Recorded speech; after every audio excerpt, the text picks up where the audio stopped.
জলঙ্গির পর এবার সোনার দোকানে চুরির ঘটনা ঘটলো ডোমকলে।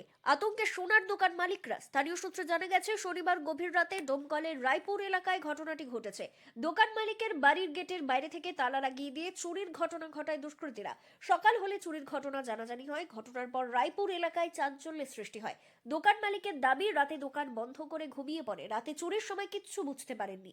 সকাল হলে দেখেন নিজের বাড়িতেই বাইরে থেকে তালা লাগিয়ে দেওয়া হয়েছে।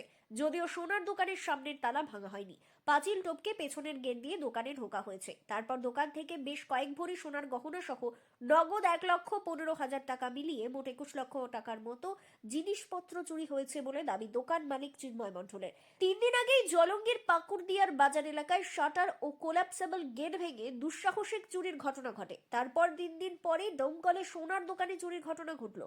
এ নিয়ে সোনার দোকান মালিক পক্ষ দোকানের নিরাপত্তা নিয়ে বেশ চিন্তিত।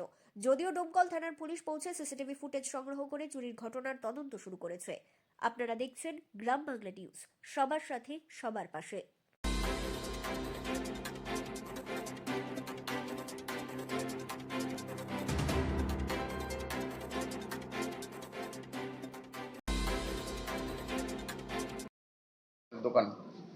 দোকানে তালা ভেঙে চুরি করেছে। কিভাবে এটা ঢুকলো কিভাবে? পাঁচিল টপকিয়ে। পাঁচিল টপকেছিল, তারপরে আমাদের ঘরে তালা দিয়ে দিয়েছে বাইরে থেকে। হ্যাঁ, দিয়ে তালা ভেঙে চুরি করে নিয়েছে। কি কি নিয়েছে? দোকানে যা ছিল সোনা দানা টাকা পয়সা সব কিছুই নিয়েছে। বুঝতে পারেননি? না, কিছু বুঝতে পারিনি। সকালে উঠে দেখছি গেট খোলা দোকানে, আর আমাদের ঘরে সব বাইরে থেকে তালা মারা। তারপরে আপনাদেরকে খুললো কে? আমার স্বামী ছাদে উঠে নেমে খুলেছে। আচ্ছা, তো মোটামুটি কত মানে লক্ষ চুরি হয়েছে? কত লক্ষ আমি সঠিক জানি না, ও জানে। আচ্ছা, তো মানে কখন চুরিটা হলো মনে হচ্ছে? ওই তো ক্যামেরায় দেখা গেল 2:30টার দিকে। 2:30টার দিকে? ওটা কি চোর কি নির্দিষ্ট দেখা যাচ্ছে যারা চুরি না, করেছে? মুখ ঢাকা আছে, নিচটা দেখা যাচ্ছে, মুখটা বোঝা যাচ্ছে না। কালো জামা পরা আর প্যান্ট। কতজন ছিল? একজনই দেখা গেল ঘরের মধ্যে, বাইরে ছিল কিনা জানি না। কি নাম আপনার? সুমনা বিশ্বাস। এই সোনার দোকানের কি আপনি? ওর বউ। রাত্রিতে মানে দুঃসাহসিক চুরি হয়ে গেল সোনার দোকানে। আপনাদেরও সোনার ব্যবসা রয়েছে, তো কেমন আতঙ্কে আছেন? আমরা ঘটনাটা যখনই শুনলাম, মানে একদম ভোরবেলা উঠে আমরা জানতে পারি ব্যাপারটা, তো শুনে আমি আশ্চর্য হয়ে গেছি পুরো ব্যাপারটা নিয়ে। এরকম একটা ঘটনা ঘটতে পারে আমাদের একটা ধারণার বাইরে। আর আমাদেরও যেহেতু এরকম একটা ব্যবসা আছে, আমরা এই নিয়ে সত্যি খুব আতঙ্কে আছি। মানে বুঝতে পারছি না যে ভবিষ্যতে মানে কীভাবে নিজেদেরকে সেফ রাখবো, এই ব্যাপারটা নিয়ে খুবই চিন্তিত আছি আমরা।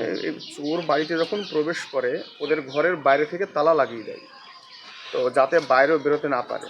তো সেইটা কি কেমন মনে হচ্ছে যে কেউ জানার কোনো লোক নাকি কোনো প্রফেশনাল চোর? আপনারা দেখতেই পাচ্ছেন এখানে শাটার বাইরে থেকে লক লাগানো আছে।